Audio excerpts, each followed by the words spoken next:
Listo.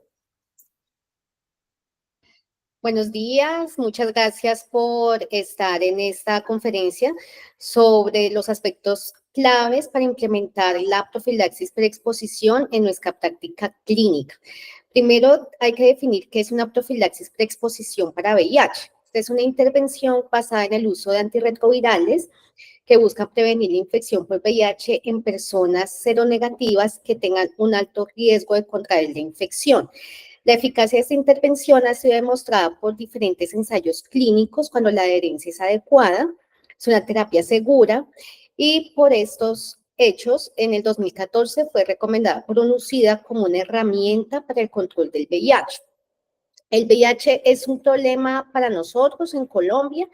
Según los datos de la cuenta de alto costo de 2023, en Colombia se diagnosticaron 14.670 personas con VIH, lo cual representa un aumento de casi el 14% con respecto al periodo anterior. De estos pacientes diagnosticados, el diagnóstico fue realizado en una fase avanzada, en un estadio SIDA, una parte importante de estas personas, 34.46%, y el principal mecanismo de transmisión es el sexual, un 92.83%. Respecto al histórico de los casos en Colombia, podemos ver que ha habido una tendencia al incremento. Y la población más afectada es la población que es más económicamente activa, que son personas jóvenes desde los 20 años hasta los 40 años. ¿Cuáles son las poblaciones clave donde se ha encontrado mayor incidencia de casos? En los hombres que tienen relaciones sexuales con otros hombres, personas que no pertenecen a ninguna población clave y aquellas personas que son consumidores de sustancias psicoactivas por vías diferentes a la inyectada, ya que nosotros siempre pensamos mucho en las personas que utilizan drogas intravenosas. Para la implementación de la profilaxis preexposición hay unos documentos. El primero de ellos fue la guía de práctica clínica basada en la evidencia científica para la atención de la infección por VIH en personas adultas, gestantes y adolescentes, que se publicó en el 2021. En el capítulo de prevención se encuentra la descripción de la PrEP y en el 2023 fue descrito un lineamiento exclusivamente para la profilaxis preexposición. ¿A quiénes debemos ofertar esta profilaxis? A personas de 12 años o más que estén en riesgo sustancial de infección por VIH. En aquellos casos de personas que sean menores de 14 años, posterior a la prescripción y la entrega del medicamento, deben notificarse a las autoridades de protección y justicia para la indagación de violencia sexual, pero sin que esto constituya una barrera para la prescripción y la entrega de los medicamentos. ¿Cómo definimos que una persona tiene riesgo significativo de VIH? Por lo menos debe cumplir uno de estos criterios. La persona que haya solicitado la PrEP, la persona que tenga una pareja sexual con VIH, que tenga todavía una carga viral detectable, una persona que ya haya utilizado profilaxis post-exposición por exposición sexual, personas que utilicen de forma irregular el preservativo con parejas cuyo estado de infección por VIH sea desconocido o positivo, pareja sexual consumidora de drogas intravenosas. Yo acá adicionaría personas que consuman cualquier tipo de sustancia psicoactiva, por lo de las poblaciones clave que se encontró en la cuenta de alto costo y antecedentes recientes de infección de transmisión sexual en los 6 meses previos. ¿Dónde se puede ofertar la PrEP? La PrEP se puede ofertar en instituciones tanto de primer nivel como de mediana y alta complejidad y también por organizaciones de base comunitaria que tengan servicios habilitados para la prestación de la PrEP. La prevención del VIH no solamente es formular medicamentos y ya, eso tiene que formar parte de una estrategia donde hay varios puntos para que todo pueda servir y sea más eficiente. Primero hay que recalcar el uso de preservativo para disminuir otro tipo de infecciones como son sífilis, clamidia, gonorrea. Hay que recomendar el uso de lubricantes para disminuir el trauma. hacer una educación, diagnóstico y tratamiento de ITS, realizar tamizaje de hepatitis B y C, vacunar contra la hepatitis B, iniciar tratamiento de hepatitis C cuando esté la persona con una hepatitis B crónica confirmada, promover un programa de reducción de riesgos y daños en personas que se inyectan drogas y pues también los medicamentos. ¿Qué medicamentos están disponibles en el país? Están disponibles en el país tenofovir entricitabina en sus dos formas, tenofovir disoproxil fumarato y tenofovir alafenamida combinado con entricitabina. Estos medicamentos están incluidos en el plan de beneficios de salud y no son de uso exclusivo por médico especialista en enfermedades infecciosas. ¿Cuál es el equipo de salud básico que debe estar donde se ofrece la PrEP? Primero, lo ideal es que haya un gestor, un agente comunitario que esté brindando educación y haya inducción a la demanda. Que identifique si las personas han tenido exposición de riesgo en las 72 horas previas que lo pongan en riesgo de tener VIH, hacer entrega de insumos para la prevención de infecciones de transmisión sexual, educar sobre la PrEP, activar las rutas de atención a víctimas de violencia sexual y apoyar la entrega supervisada de medicamentos para hepatitis C o tuberculosis cuando aplique. También se recomienda que haya personal de enfermería para que pueda realizar las pruebas rápidas ahí en situ para VIH, sífilis, hepatitis B y hepatitis C. Tomar las muestras complementarias en caso de que las pruebas sean positivas, hacer el reporte en el CIVIGILA de los casos positivos que sean notificables, evaluar en los pacientes que ya estén tomando la PrEP qué tan adherentes son a la intervención y activar las rutas de atención a víctimas de violencia sexual. El médico general verifica que el paciente sí sea un candidato correcto para el inicio de la PrEP, revisa los paraclínicos que deben solicitarse al ingreso, prescribe la terapia, confirma el diagnóstico de VIH cuando corresponda y activa las rutas de atención a víctimas de violencia sexual. ¿Cuál es el candidato correcto para la PrEP? Es una persona que obviamente no tenga VIH, o sea, debe tener su prueba negativa de VIH, no haber tenido exposición al VIH en las últimas 72 horas. ¿Esto por qué? Porque pues si tuvo exposición en las últimas 72 horas, puede haber un falso negativo de la prueba. No tener signos clínicos de infección aguda por VIH, no tener alergias ni contraindicaciones a los medicamentos PrEP, tener una tasa de filtración glomerular mayor a 60 mililitros minuto, paciente con disponibilidad de seguir el medicamento adecuadamente y así los controles de laboratorio y presentar un riesgo significativo de infección por VIH. ¿Cómo podemos sospechar si la persona está con una infección reciente por VIH? Porque algunas personas con infección reciente desarrollan un síndrome que se llama síndrome retroviral agudo, que es muy similar a una influenza. Da mialgias, arcagias, dolor de cabeza, fiebre, congestión nasal, tos, adenopatías, dolor de garganta. Entonces, si la persona ha presentado conductas de riesgo de la última semana, en las últimas 72 horas, tiene estos síntomas, es mejor volverlo a citar un mes después para poderle hacer las pruebas de VIH y así ofertarle la terapia y así, digamos, prevenir que estarle dando terapia a una persona que ya está infectada.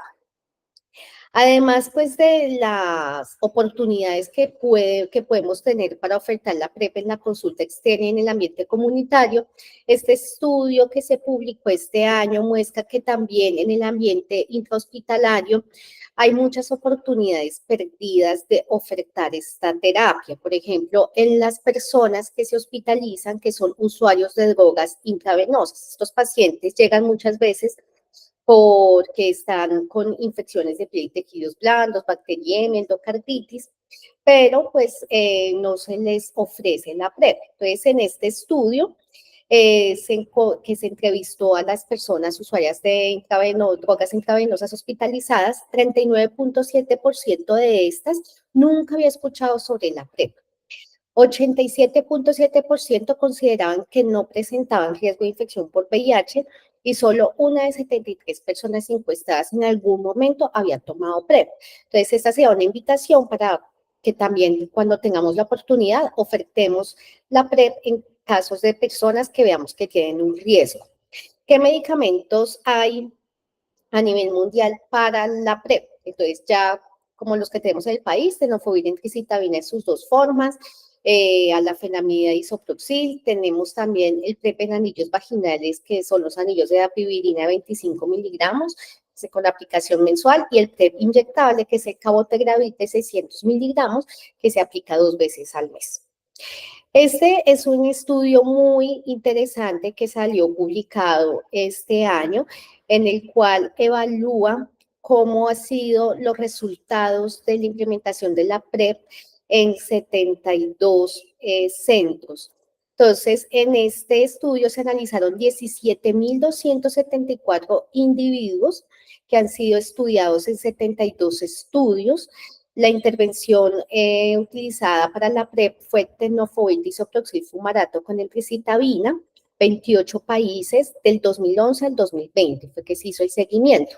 ¿Qué se evaluó? Se evaluó la incidencia de infección por VIH-1, la resistencia a antirretrovirales en las personas que desarrollaron la infección tomando la PrEP, la adherencia a la PrEP y los eventos adversos a nivel renal y óseo. Entonces, ¿qué poblaciones fueron las que recibieron la PrEP en este seguimiento? Hombres cisgénero en su mayoría, 63%, mujeres cisgénero en un 32%, mujeres transgénero en un 2.3% y transgénero o individuos no binarios un 2%. El 36% de todas las personas que recibieron PrEP se encontraban en Norteamérica, seguido un 32% en África, un 12% en Sudamérica. En este estudio no tuvieron en cuenta Colombia, 11% en Asia, 7.9% en Europa y 0.9% en Oceanía. Entonces, ¿cuáles fueron los desenlaces? La incidencia de VIH-1 en general fue de 0.77 casos nuevos por 100 personas año. Hubo diferencias importantes según las edades de las personas que estaban recibiendo la PrEP. Las personas más jóvenes, entre los 14 y 18 años, tuvieron mayor incidencia de la infección de 2 por 100 personas año, en comparación, por ejemplo, los mayores de 35 años, que tuvieron una incidencia de 0.2 por 100 personas año.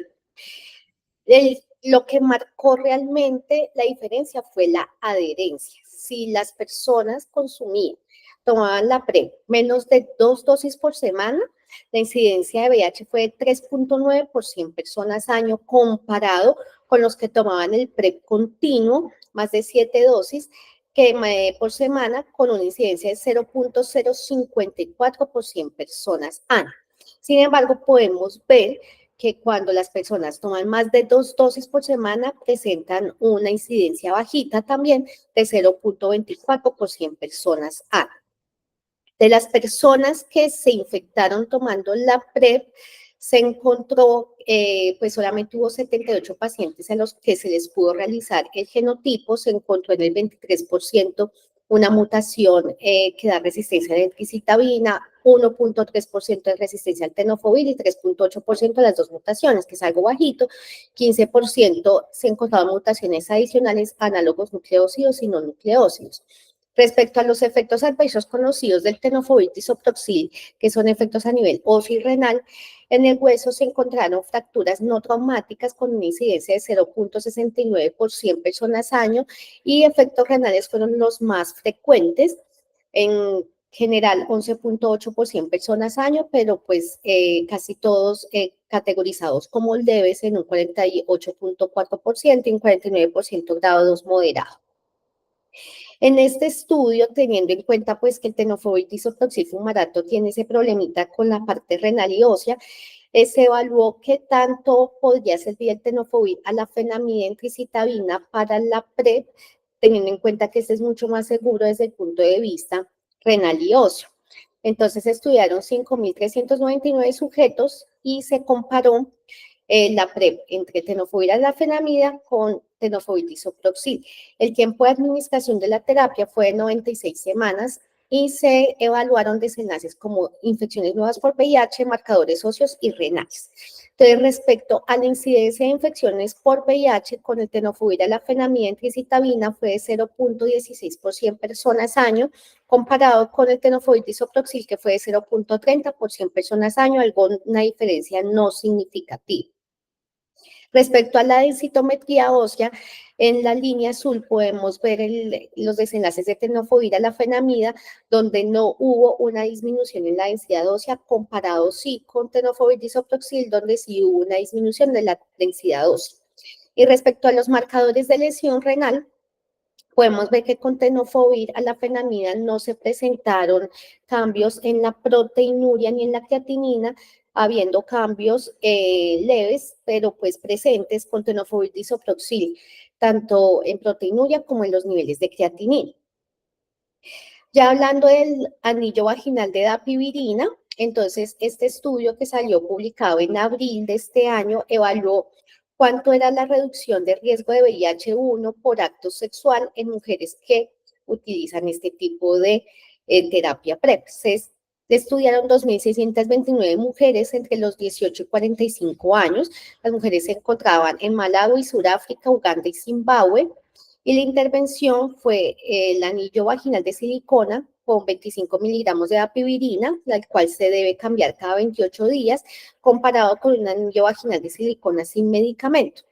Y pues el objetivo del estudio fue evaluar el riesgo de reducción de la infección por VIH-1 por acto sexual con el anillo de dapivirina.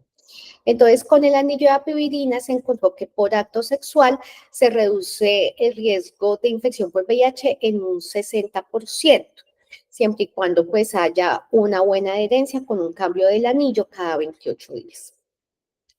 En este estudio se hizo un análisis de costo-efectividad respecto a la implementación de las inyecciones de cabotegravir comparado con otras opciones de terapia PrEP.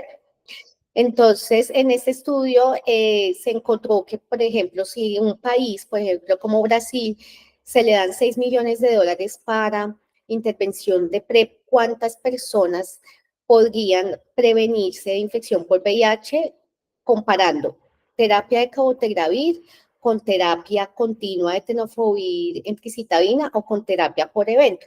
Entonces, podemos ver que hay una diferencia importante. Si utilizamos los recursos para una intervención como con cabotegravir, solamente se prevendrían 1.340 infecciones por VIH comparado con 7.980 infecciones que se prevendrían con tenofovir emtricitabina. Entonces, pues por eso en estos momentos cabotegravir, digamos que no es una opción costo efectiva para la implementación de terapia PrEP en nuestros países. Hay dos estrategias de tratamiento, que es la dosificación a demanda y la dosificación diaria. De la dosificación diaria, que se recomienda en hombres que tienen sexo con mujeres, en mujeres, personas que tengan hepatitis B crónica, hombre que tenga sexo con hombres que tengan relaciones sexuales frecuentes, que se denomina como frecuente, que sean más de 2 relaciones a la semana, y que las relaciones sexuales no sean planeadas. ¿Cómo se hace la dosificación? La dosificación es una vez al día, se comienza 7 días antes de la primera exposición, se mantiene durante todo el periodo de riesgo y se continúa durante 28 días después de la última exposición antes de suspender la PrEP. La dosificación diaria en hombre que tiene sexo con hombre se hace una dosis de carga de 2 tabletas de tenofovir disoproxil emtricitabina. Esta dosificación de 2 tabletas da una protección entre 2 y 24 horas. Una única tableta al día a partir del segundo día, y antes de detener la PrEP se continúa tomando el medicamento por 2 días más. Esta no es la dosificación diaria, sino la dosificación a demanda. La dosificación a demanda es muy importante que el paciente sepa cuándo va a tener las relaciones sexuales, porque si, digamos, es algo más no planeado, más espontáneo, la adherencia a esta terapia va a ser muy complicada, porque como podemos ver, se debe iniciar la carga de los medicamentos 2 a 24 horas antes de la relación sexual. También hay que recordar al paciente que debe continuar con el medicamento en el segundo día, en el tercer día, porque también puede presentar olvidos. Necesita una tableta de 24 horas posterior a la primera dosis y una tableta de 24 horas posterior en el día 3. La dosificación diaria para hombre que tiene sexo con hombres es cuando tiene relaciones sexuales 2 veces por semana o más, o tiene relaciones infrecuentes pero son no planificadas, sienten que la dosificación diaria es más segura, o tiene hepatitis B crónica. Este estudio, que fue publicado el año pasado, evaluó en hombres que tienen sexo con hombres los dos tipos de terapia, de formulación. La formulación a demanda con la formulación diaria, para ver pues cómo funcionaba, los desenlaces, qué tanto se infectaron, qué tanto era la adherencia. Fue un estudio de corte prospectivo realizado entre el 20 de noviembre del 2017 y el 30 de julio del 2021. Los participantes eran procedentes de Costa de Marfil, Malí, Togo y Burkina Faso. Entonces, cada paciente asistía a su consulta y podía elegir entre PrEP diario o a demanda y solicitar cambio de un esquema a otro. El objetivo era evaluar la incidencia de infecciones por VIH entre las diferentes prescripciones de la PrEP. Entonces, la mayoría de las personas que consultaron eligieron la formulación a demanda, de 3.873 visitas, aproximadamente un 72.1%, pero que se encontró con esta formulación que la adherencia era muy bajita, del 44.3%, la incidencia de VIH, por lo tanto, fue alta, de 2.4 por 100 personas año. Entonces, cuando se preguntó a los hombres por qué tenían esa baja adherencia, decían que pues varias veces las relaciones sexuales fueron no programadas, se presentaron olvidos de las dosis después de la exposición y también se presentaron relaciones sexuales bajo uso de sustancias psicoactivas o de consumo de alcohol, entonces por lo tanto se les olvidaba tomar los medicamentos. Con el PrEP diario, que fue la minoría, 1.400 visitas, la adherencia fue mejor, de 70.8%, y obviamente la incidencia de VIH fue más bajita, de 0.6 por 100 personas año. Entonces, se puede hacer una transición entre los esquemas, cambiar de diario a demanda o de demanda a diario. Entonces, cuando se quiere cambiar de demanda a diario, pues no se suspende a los 2 días y se continúa tomando la dosis diaria, y el cambio de demanda se suspende a los 2 días y antes de las 24 horas de la próxima relación sexual se inicia el esquema a demanda. ¿Cuándo se puede suspender la profilaxis? Se puede suspender cuando haya periodos de bajo o ningún riesgo. Los hombres que tienen sexo con hombres se recomiendan tomar una dosis 2 días después de su última exposición, y en las mujeres y en los hombres que tienen sexo con mujeres tomar una dosis 30 días después de su última exposición. ¿Qué factores me determinan que otra vez estoy en riesgo de infección por VIH? Tener inicio de relaciones sexuales con parejas nuevas, que desconozca si tienen o no infección por VIH, que comience un trabajo sexual, me mude a una región con alta prevalencia de VIH, y que sea una mujer en embarazo o lactancia en áreas geográficas con alta prevalencia de VIH. En la consulta inicial, como médicos, ¿qué debemos realizar? Debemos explicarle al paciente en qué consiste la terapia, los alcances de la misma, la importancia de la adherencia, realizar la prueba de VIH rápida, las pruebas de detección de ITS, la prueba de embarazo, antecedentes vacunales, y también aprovechar para prescribir las vacunas según necesidad: hepatitis B, hepatitis C, A, en hombre que tiene sexo con hombres, meningococo y VPH. En la consulta de seguimiento del primer mes se debe realizar una control de prueba de VIH, resolver dudas sobre el tratamiento y evaluar adherencia y eventos adversos. La consulta de seguimiento al tercer mes, realizar la prueba de VIH y las pruebas de ITS, evaluar la adherencia y evaluar efectos adversos. En la consulta de seguimiento del sexto mes, realizar la prueba de VIH, evaluar nuevamente adherencia, evaluar efectos adversos, y aquí realizar el primer control de creatinina. En la consulta del noveno mes, vuelve y se revisa VIH, ITS, se evalúan efectos adversos, y en la consulta del año, adicional a la creatinina, se debe también realizar las pruebas de anticuerpos para hepatitis C. En las poblaciones especiales como los adolescentes se ha encontrado también que hay bajita problemas de adherencia. Entonces, en los adolescentes también hay mayor frecuencia de infecciones por VIH tomando la PrEP. Entonces, ¿qué es importante para que el adolescente sea más adherente? Que el médico pues no lo vea con prejuicios, que haya flexibilidad en el horario de las consultas, que los controles sean más frecuentes, y aprovechar y ofertar otros servicios como la anticoncepción, la prevención del consumo de sustancias, servicios de salud mental y apoyo social. Teniendo en cuenta que con la PrEP a demanda es tan difícil mantener la adherencia en esta población, es importante ofertar solamente la dosificación diaria. En gestantes y mujeres en lactancia, pues se pueden prescribir la PrEP sin ningún inconveniente, no hay asociación entre uso de profilaxis y malformaciones congénitas. Las personas que tienen hepatitis B crónica, pues el tenofovir tiene actividad para la hepatitis B, controla la hepatitis B. El problema puede presentarse cuando se suspenda la PrEP, que puede haber una reactivación de la infección. Entonces, esto es más común, pues, cuando el paciente ya presenta una fibrosis, el tratamiento ya sería reiniciar el tenofovir, pero ya como para brindar un tratamiento de la hepatitis B.